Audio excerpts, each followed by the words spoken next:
Great. Well, thanks for having me in, you guys. My name's Dr. Everitt. I teach at CU Denver, and I teach in a department of geography and environmental science on a farm full-time. And so I heard you guys were doing some really cool projects. I think I got this right? You're doing some of you are doing projects here at Everitt, and some of you are doing developing country. I'm really bad at writing, so I apologize. You're just going to have to, tease me or whatever. And then a project on Mars. Now, I'm going to just admit right now, I've not been on Mars. So I haven't actually grown any food there. I have seen The Martian. But we're gonna think about what that would look like, okay? So how did this stuff come up? When did you guys decide on these projects? Like weeks ago, months ago, when? About a month ago. Weeks ago? Okay. Who's doing Everitt? Okay. And who's doing a developing country? All right. And have we picked the country, or is it just? Yeah, they got to pick. What? Okay, so all different countries, right? All different developing countries. And then Mars. Okay, very good. Okay, cool. I'm going to start out, and I'm going to get to your questions. We'll have plenty of time for questions. One of the things that I do at my farm, and my farm, by the way, is just like 8 blocks away. So if you go down 38th Avenue, there's a little white house, and it says 5 Fridges Farm. And there's a bunch of land back there. And I have goats and chickens and turkeys, and I grow vegetables, and I sell a lot of that stuff to restaurants in Everitt. And one of the things that I really wanted to figure out was the same thing you guys are figuring out. How do I create my own local food system? And what does that look like? Because I'm a scientist by background. I actually do a technology called GIS. Has anybody ever worked in geospatial stuff? You know, mapping. Have you ever been on Google Maps? That's the kind of stuff that I do and teach at the university. And then I also teach about sustainable agriculture. And what does sustainable mean? What does it mean? That it can sustain the. Without using the word sustain. That's a great answer. That is a perfect answer. But you tell me without sustain. Can it be maintained? It can be maintained in a perpetual way, right? So give me an example of something sustainable. Somebody. What's sustainable in our lives? Absolutely nothing. What's sustainable? I guess, I don't know why this came to mind, but like there's dog food things where when the dog eats, more food just goes in. Okay, that's a great example. So it's something that replenishes itself. But now, in forever, right, we'd still have to be the person putting the dog food in, right, at the end of the day, once the dog food ran out. But that's a great example, right? You see those waters or those automatic food feeders. What are you thinking of? Time, like to manage time. To manage time? Okay, so like living a sustainable life, so I'm not crazy and running all over. What is something that you might do at your house that we consider sustainable?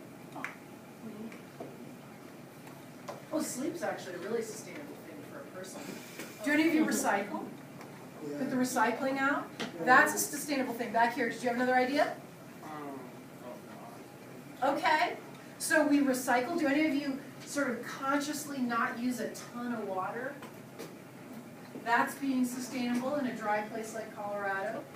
Okay, so when we think about sustainable food production, especially on a place like Mars, you have to be sustainable, right? Because there's certain things about Mars that don't exist. So we have to have some sort of closed cycle that's going to perpetually reproduce itself.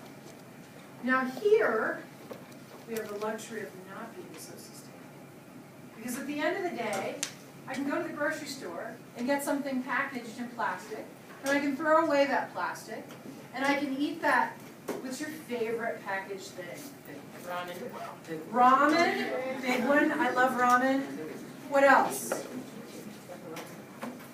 Oh, come on, you talking. Lunch meat, okay, Lunchables. I always think of Lunchables as sort of the least sustainable thing ever, but I love them, okay? So, yeah, let's take, do you guys eat Lunchables? Am I the only one that eats a Lunchable? Okay, so let's take a Lunchable for the moment. What would make Lunchables sustainable? So if everything had to either be recycled or eaten or the waste dealt with in a way that, in other words, you couldn't throw anything in the garbage, what would that need to be? Yeah? Perhaps if the packaging is biodegradable. If I could eat the packaging, I'm teasing. Could be like. But yes, if the packaging were biodegradable, maybe I could compost that. You guys know what composting means? When I can rejuvenate the soil by breaking things down. So that's a great idea. That's one of the ways that we think about making things sustainable. But when we're thinking about growing our own food, right, I don't have plastic packaging for my vegetables, and I don't do enough to it. So I don't get my food in these nice little packages that grow on plants. Wouldn't that be great if vegetables like grew on a plant and I could plant seeds for vegetables? That does not happen. So at my farm, I have animals. The animals make food products. They make eggs, they make cheese, and milk, and butter, and cream, and whipped cream, and all that yummy stuff, and ice cream. And then I grow vegetables, and then I also harvest meat. So I sell Thanksgiving turkeys. I hatch them from eggs, I grow them for 7 months, and then we have them for Thanksgiving. Okay? So when we think about sustainable farming, we're all participating in this, right? If you eat meat, some farmer raised an animal so that you could have a hamburger. If you don't eat meat, some farmer raised beans or vegetables or cheeses or whatever else is in your diet. But we think about sustainable farming as that whole cycle of how do I not necessarily use how do I not have to waste? Because wasting is inefficient. Does that make sense in science? What's inefficiency in science? Is that too much? Am I going too far? What would be inefficient? Wasteful. Okay? That's another word for inefficiency. Okay, so with these three scenarios, you guys are going to grow what? Have you decided what you're going to grow? Beans. We mostly decided on cold root foods because we're using Mars, and just because like the cheese. Give me an example of one cold food. Parsnips. Parsnips. Have you guys eaten parsnips before? It's a tough diet, parsnips, but they can be tasty. And that's awesome. Cold root foods. There was a hand over here. What foods are you guys going to grow? Just give me a name of one thing you've decided. What? Radishes, parsnips? Strawberries. Strawberries. Awesome. I want to be in your colony. Okay. Potatoes. What else? What? Sorry, go ahead. Corn. Corn. Okay, very good. So we've got all veggies so far. We've got some starches. Have we thought about proteins? Go ahead. What did you want to grow? What? Yes. Mangoes. Oh, wonderful. Okay, so we've got a variety of things. Pumpkins, mangoes. I love it. I love it. So far, we've got a vegetarian diet. Is that okay with everybody? Oh, we're going to grow up some Pop-Tarts. We're not going to grow Pop-Tarts. All right, let's bring it back. Let's bring it back. What are some similarities for all of your regions that you're going to need to look at? So for all of these, what do we need to grow stuff? What are the big three? Soil. Okay, so, well, we might need soil, but we need nutrients. Some of you might decide to grow hydroponically. You guys know about hydroponics? Where we grow with water and nutrients added to the water? Okay? So, we need to think about soil or the geography. Right? And the geography, even if it's a geography of an ambient area like a greenhouse, is how hot or cold it is. You talked about cold crops. Parsnips, radishes, lettuces, those are all cold crops. another thing? I want to see a new hand. What's another thing that we need besides soil to grow stuff? New hand. Yeah. Sunlight. Sunlight. Thank you. And what does sunlight do? What's the big word? Photosynthesis. Thank you. So photosynthesis does what? The plants make their own food. They make their own food, and then we can eat those plants. Sound good so far? Okay. Is there anything else we need in this critical mass? New hand. I want a new hand. It's a big one. You are 90% of this thing. Yes. Water. Okay. So in all of your scenarios here, one of the first things I want you to think about as you're doing these projects is where are these things going to come from, and do they suit your things that you want to grow? As much as I love strawberries and mangoes, they can be really hard to grow, especially if you've not grown before. Okay? How many of you have seen the movie The Martian? And what does he grow? Potatoes. He grows potatoes. Potatoes are one of the easiest crops to grow. Can you survive on potatoes? Yes. No. Ah, You can't actually. Yeah. For a long term, it does not give you enough nutrients. So one of the things I want you all to think about is you may not have the most diverse diet, but over time, you're going to want to think about how do people in different parts of the world eat because of these three things. Okay? Foods are different based on geography. And even if you're on Mars, it's going to be different based on what you can do in Mars. Mars is very cold. It does not have a lot of ambient sunlight. And you'd have to create an environment, like in that movie, so that you could actually grow things. We're really lucky on this planet that most of our areas that people live in are arable or farmable. In other words, we've got a magic grouping of these things that allows us to grow things. Now let's talk about a mango for a second. Where do mangoes grow? Trees. On trees. Do they grow in Colorado? No. They do not. Where do mangoes grow generally? Thank you, in tropical places. So we can't grow mangoes in Colorado. So I'm sorry, Everett students, you may not grow mangoes. Unless you have a greenhouse that you're going to heat on a day like this to at least 70 degrees. And it costs a lot of money to do that, because we got to have electricity to do the heater or gas or whatever. So one of the things that we're thinking about is how do you grow appropriate foods sustainably in the place? So it makes sense that if you've ever been to a tropical place, mangoes literally grow on trees all over the place. It's awesome. I spent some time in Costa Rica and Nicaragua, and literally bananas and mangoes and avocados. It's awesome. But you don't find things like strawberries. And you don't find things like apples. And you don't find things like peaches. Where do those things grow? In colder environments like Colorado. Okay? How about rice? Where does rice grow? Okay, typically rice needs water. And so we have fields that we actually flood. Yes? No?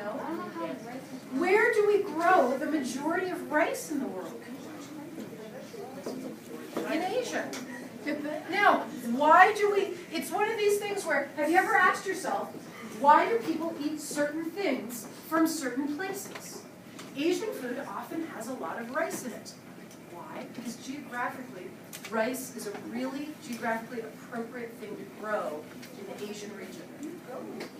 Okay? Corn, masa, all throughout Central America and South America. Originally called maize. Papaya, another tropical fruit. Grown all over the world in tropical areas. I'm not a big fan of the papaya, honestly. How many of you like papaya?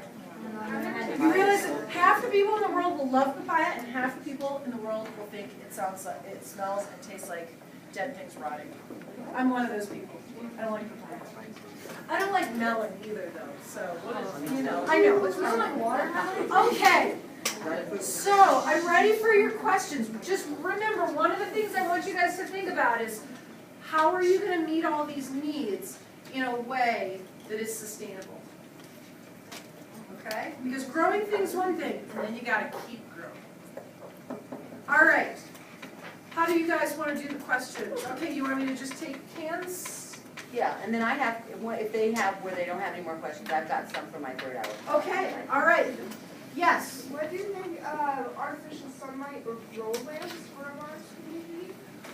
What do I think of artificial sunlight or grow lamps for a Mars community?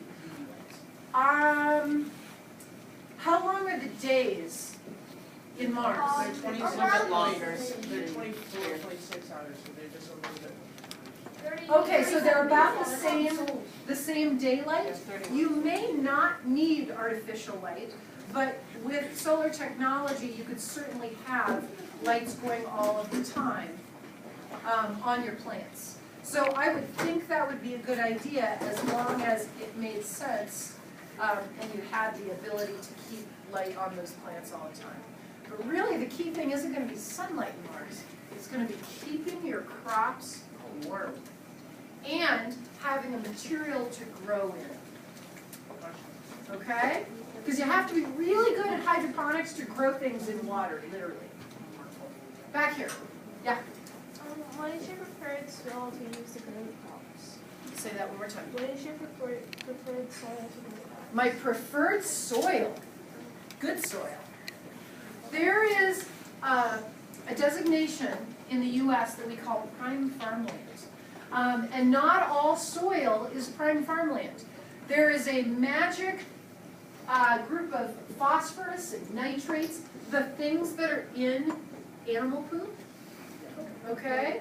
Now, I want to be clear about animal poop. There's two big things. There's bird poop, or which we call guano or bat poop, chicken poop. And then we also have ruminant poop, cow poop, goat poop, sheep poop. What is special? Does anybody know what a ruminant is? No. It's an animal that has several stomachs. It's also an animal that is only vegetarian. So the animal poop that you want going in your crops cannot be human poop, or else you'll get sick. Because there's this thing called E. coli that's in our GI tract, and in dog GI tract, and in any GI tract of anything that eats meat. But in a ruminant, they have 4 stomachs, which is why I have goats, by the way, because they can eat roughage. Now, you all can't go out and just eat grass off the lawn. I'd be very impressed if you did, but chances are you'd have a really bad stomachache at the end of the day, and you'd probably be barfing all over. But ruminants can eat tons of grass, and they literally convert that grass to energy in the form of poop.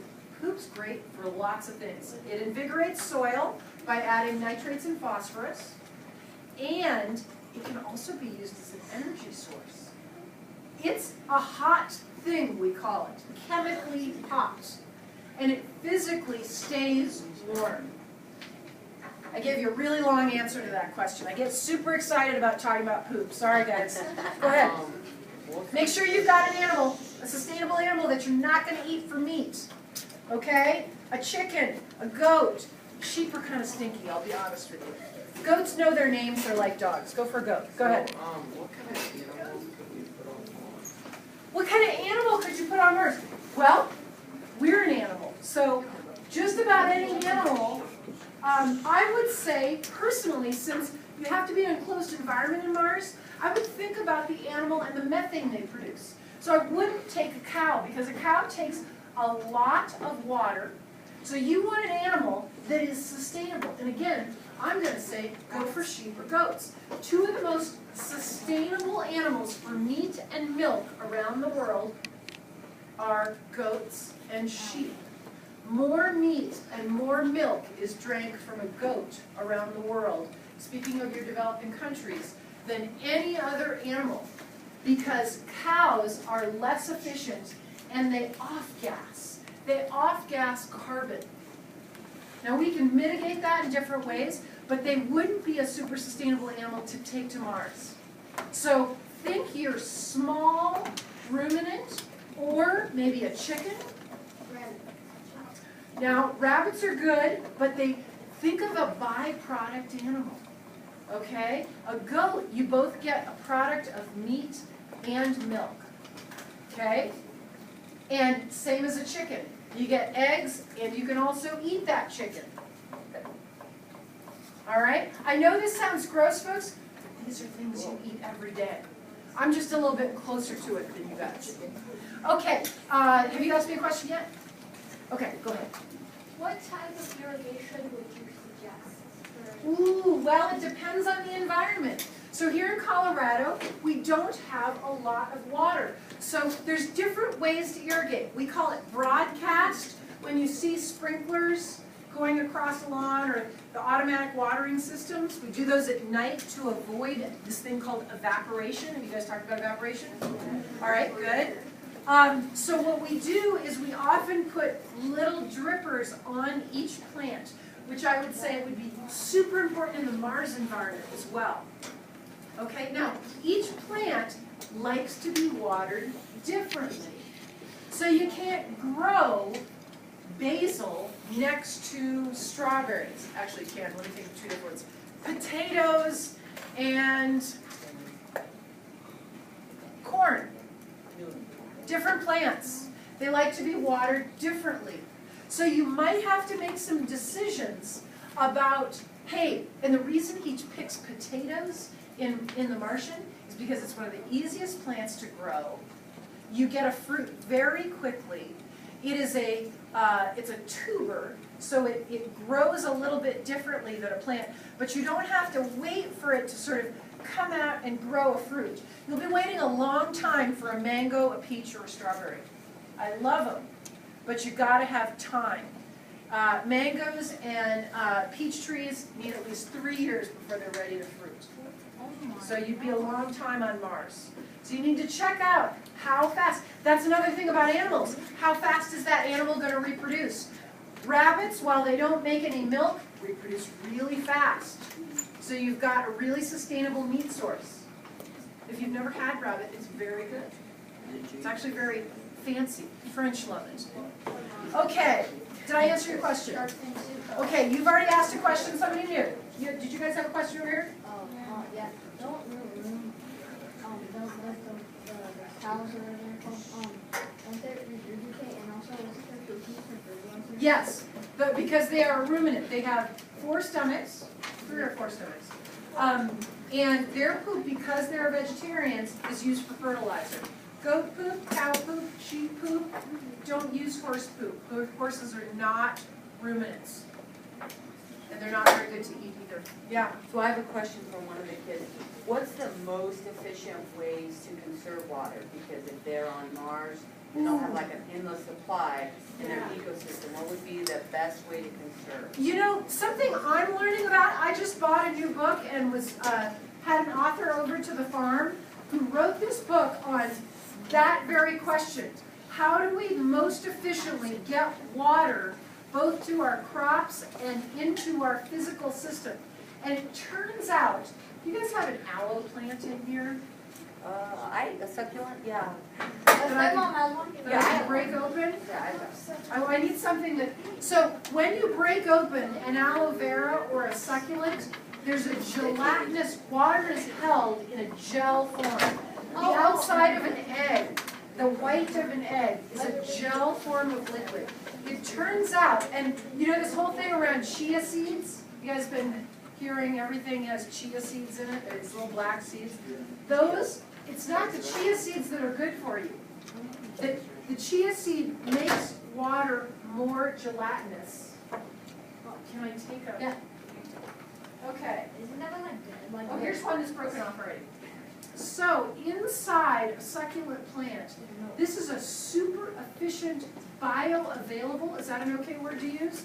Bioavailable way to use plants, which is one of the reasons why eating vegetables and eating whole foods, we call them, eating an apple rather than drinking orange juice, you're actually able to take in that water better. So my answer to you is grow things that keep water and get it to you efficiently. Milk is another great way. Okay? It makes the water in milk more bioavailable to you. So this is slowly kind of oozing a gel. I'm going to sort of pass these around so you can see that. Don't eat that. That's not an aloe vera. So thank you for letting me destroy your plant. Okay, other questions? Good question. Yeah. How much does soil affect plant growth? How much does soil affect plant growth? A ton. Soil is innately easier to grow in. It's something that I hope you all will think of as a resource, kind of like oil. Okay? Plant. Okay, don't hit each other with the plant. So soil is a resource in that if we deplete our soils and we don't rejuvenate it, either with good compost or animal poop or things like that, it will deplete the vitamins in the soil. Soil is where a carrot gets the vitamins from, or any other thing that you grow. It gets all of the vitamins that you can then put into your body. It gets it from the soil. So good soil, super, super important. And I think it's just easier. We kind of take it for granted in our society. That is one of our best sustainable resources that we can be replenishing that we often don't. So one question that goes along with that is, what's the fastest way to make infertile soil fertile? Animal poop. Back to poop. Sorry, guys. Why? Because we call poop hot. It's chemically hot. Not that way.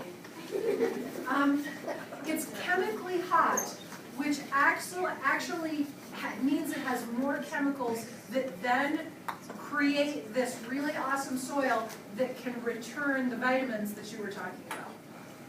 Okay? So yeah, animal poop. That's why you need animals.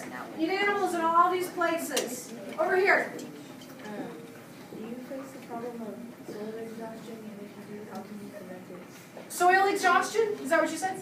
Again, I would say animal poop.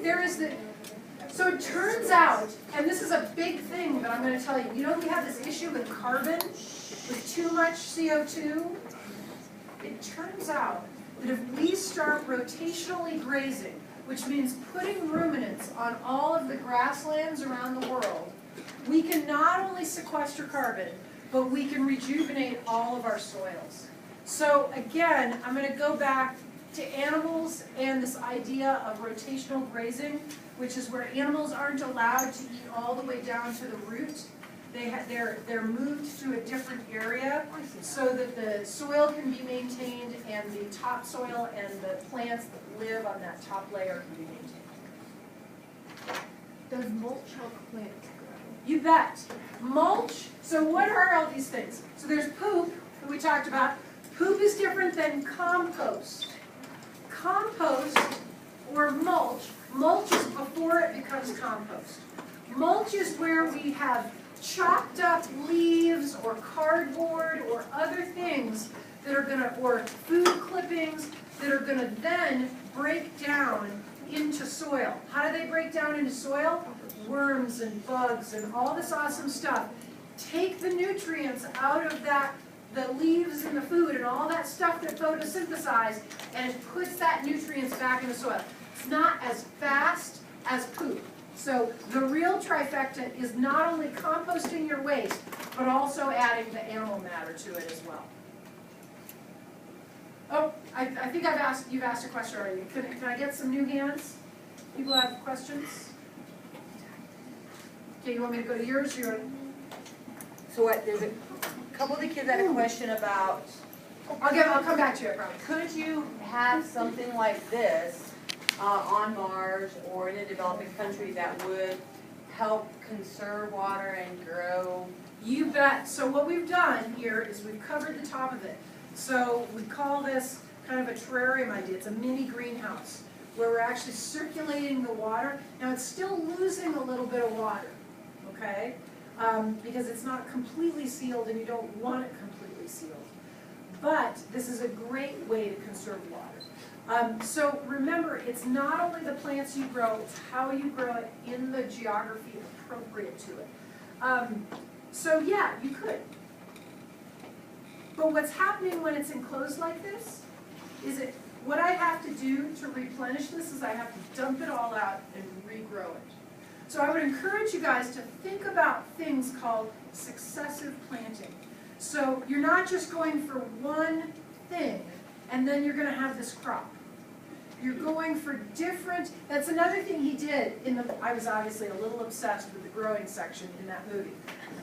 But he successively planted, meaning he planted some one week, he planted some more another week, so we would have a continuous harvest. So thinking about when things are going to grow, how long they take to grow, and what you're going to get different times, and there might be many methods you grow it. Because you remember how the door breaks and he loses his crop?